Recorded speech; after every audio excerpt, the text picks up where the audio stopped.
Manchester City suffered their first home defeat since 2016 at the hands of Basel last night, but Pep Guardiola won't be losing sleep over it after their 4-0 demolition job in the first leg. The Spaniard played a slightly weakened side at the Etihad Stadium, although the likes of Bernardo Silva, Leroy Sane and Gabriel Jesus still made the cut. Nevertheless, it was the perfect opportunity for up-and-coming English talent Phil Foden to accumulate more game time in the sky blue jersey.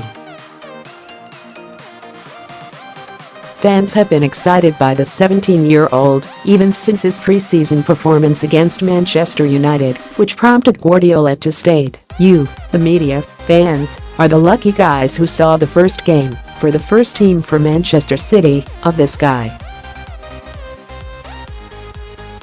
It's a long time since I saw something like this. His performance was another level. He's 17 years old, he's a City player, he grew up in the academy, he loves the club, he's a City fan, and for us he's a gift."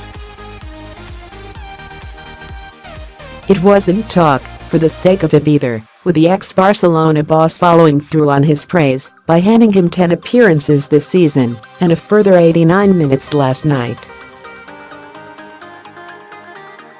Moreover, it was another solid night for the 17-year-old who quietly impressed in his preferred midfield role, even if the Mirror only gifted him a rating of 6/10. Fans on Twitter were also quietly impressed by Foden's performance, but were equally keen to draw attention to Brahim Diaz, who was introduced to the Basel clash in the 66th minute. The Spanish talent has also been handed greater game time this season by Guardiola, yet not to the same degree as Foden, and has made just one start in 2017-18. As a result, a number of fans were keen to mix their compliments to Foden with the point that his fellow midfield starlet deserves more publicity and perhaps even greater praise.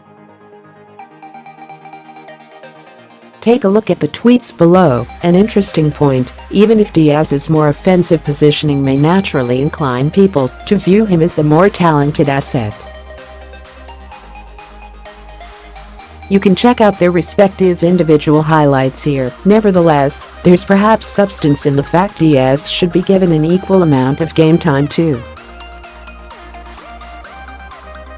That's despite the fact he has David Silva, Ilkay Gundogan, Sane and Raheem Sterling to compete with. If nothing else, though, it serves to underline that Manchester City are flying high in almost every department, and that includes their youth system.